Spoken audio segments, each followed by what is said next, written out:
Hello, everyone. I'm Jeff Henig for Hudson TV. Thank you for tuning in. I'm joined by Andy Acebo, an attorney who is the president of the Latino American Democratic Association of New Jersey. Mr. Acebo, thank you for being with us. I appreciate it. Thank you for having me, Jeff. Want to talk a little bit about the importance of the Latino population in this upcoming November 3rd election. Obviously, we have a presidential race here. How important is the Latino participation and vote, having them get out there to the polls, whether it be by mail or actually going to a polling place, wherever they might live, to this election? I think you look at the demographics, and I think Latino issues are increasingly just becoming American issues. And just in the last 9 to 10 years, the Hispanic population in the United States has increased from 50.7%, million, to about over 60 million. Making Hispanics the second largest, fastest growing racial ethnic group in the United States. And just to thinking about like where we stand today, from when my parents sought asylum and refuge in this country from Cuba, in the late mid 60s, 70s, Hispanics were about 5% of the population. We're now up to about 18%.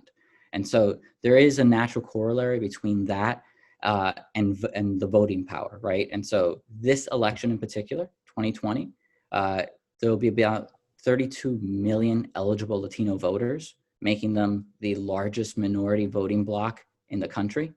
And with that comes significant power. And like, as the old adage that goes, with significant power comes responsibility.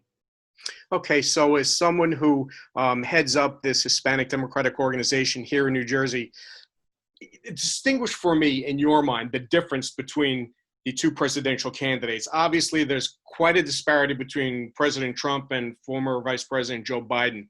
What do you see as the main difference in their philosophies? So there's, and I appreciate that question also, and it's a debate even in my own family, right? So I think the thing that gets taken for granted is that, the Democratic leaning Hispanic community isn't bought automatically. There's a significant inroads that Hispanics, that Republicans have made with Hispanic voters in the last couple of years. George W. Bush at one point garnered over 44%. But the Republican Party of Donald Trump is not the Republican Party of George W. Bush. But there's a peril in just writing off his influence within the community to begin with. Polls have shown that Donald Trump fares better with Hispanic and Latino men than he does with Latinas. And I'm biased here, growing up in a household filled with Latinas, but I'll take their lead. Huh? I'll take their lead on national trends here. The two candidates couldn't be any more different, right? You've got one camp kind of preying on the trauma of our community, as far as what we've left behind, the political cults and personality cults that plague a lot of our nations of origin, the economic uncertainty. So when you start engaging in not so subtle challenges about a socialist uprising in this country, you're playing to that trauma, that appeals to some, because it's easier to motivate some folks, sadly, with fear than hope. But the promise of this country, I think, is one that Vice President Biden and Senator Harris are speaking to more concretely. And I think in just a basic understanding that they've got to earn our vote. You hear the president talking about how the Democratic Party, in his view, and these two candidates for president, vice president, Biden and Harris, are leaning so far to the left, it's pushing on socialism. How does that sit with you? Well, I just think it's, I hate to coin the phrase, but it's just fake news. It's the truth of the matter is that the Democratic nominee for president beat a Democratic socialist. And I think the Republicans and Donald Trump in particular would much rather be running that presidential campaign, right? They would much rather be running against a socialist. And to that, I say it's like, Vice President Biden isn't a newcomer to the national stage. We had him in office with Barack Obama for 8 years as vice president of this country. Had a long history in the U.S. Senate. It's like his record speaks for itself, and I think it's a fool's errand to try to find some indicia of socialist leaning in his candidacy. When you heard the president 4 or 5 days or so ago say that when asked, would he accept, should he lose, would he accept a smooth transition? I'm paraphrasing. And he really didn't agree to that, quote unquote.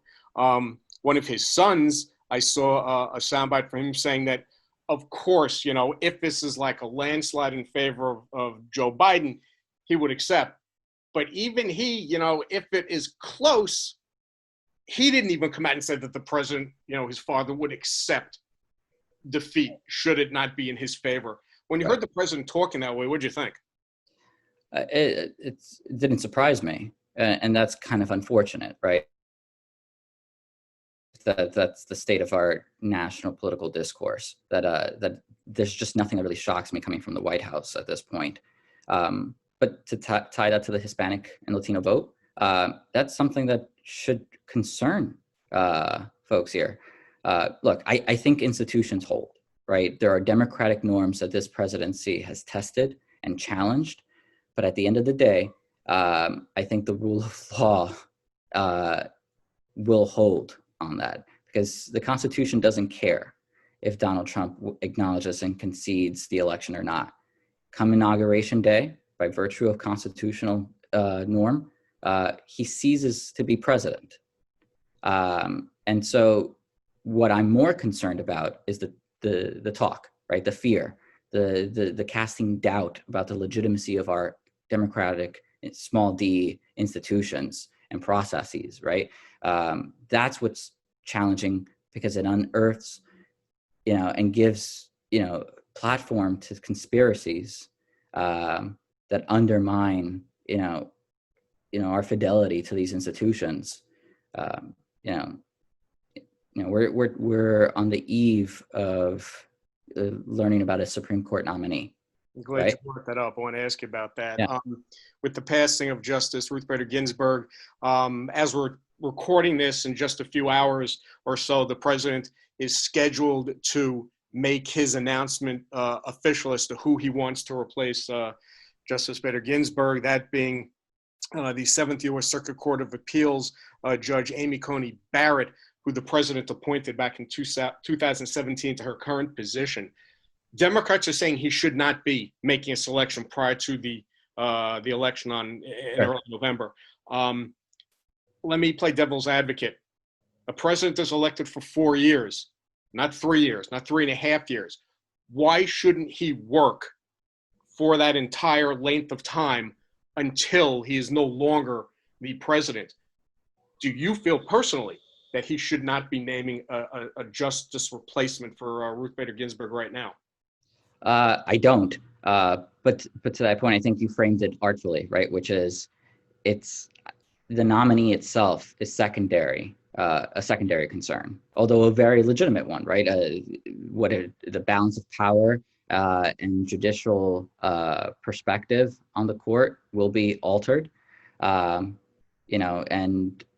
that's a very real concern for those, that take the perspective, as I do, that the Constitution is a living, breathing document where its founding principles that are enshrined in it, the institutional checks have to apply to a citizenry that wasn't contemplated at the time.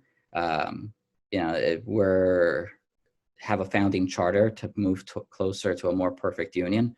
And I think, the courts play an essential role in that. So it's less about, her nomination, and it's more about the process, right? So if let's say if Joe Biden were the president right now, and unfortunately we had a passing of a justice who happens to be on the left, and we had an issue. Well, it wouldn't be Obamacare, which is going to be taken up should the president be reelected once he gets back in office. If it was another issue that was a Republican, whatever the thing might be, that was a Republican-sponsored bill, are you saying then that the Democrats wouldn't be trying to do the same thing right now in picking a justice before the election were to happen because of a particular argument coming after the election? Right. So like, I'm not going to engage in hypocrisy right here. I think context matters, right? I think the context here is that with 10 months back in 2016, with 10 months left before a presidential election, a moderate candidate in Merrick Garland was put forward, and not even a hearing was conducted, not even a vetting process by the Senate, which is its constitutional obligation, right? The president nominates and the Senate confirms, right, or doesn't. That wasn't even taken up. What we're facing here is an about face, right? It's about a modifying of the rules for political expediency. And candidly, it almost screams to me that there's a legitimate concern from Republicans in the Senate of their chances of winning in November. What should be a cutoff date then in your mind for a president to make a nominee selection for a justice? Should it be no later than 3 years into his term, have a year left on his term, or what?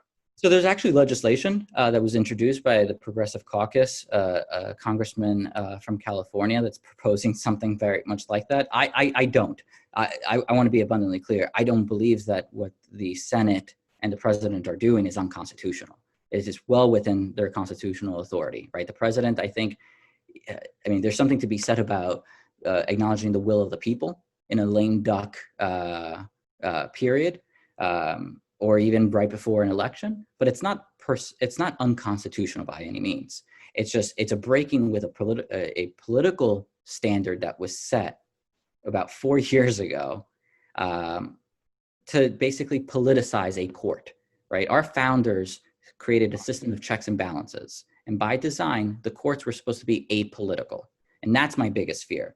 It wouldn't be the first time that a nominee is appointed to the court and turns out to not be as liberal or as conservative as the president appointing them thought they would be, right? Just look at the same-sex marriage holding of 2015, right? The deciding vote being cast by someone who was a swing vote. Those are really practical implications. I'm more concerned about the politicization of the court. Right, a court that's supposed to be the neutral arbiter, right? Who has, since the landmark decision of Marbury v. Madison, right?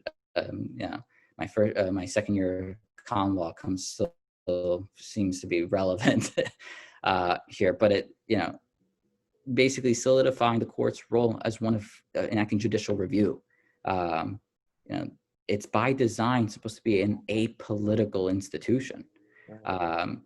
And this logic that that can be interfered with poses a real significant concern to me.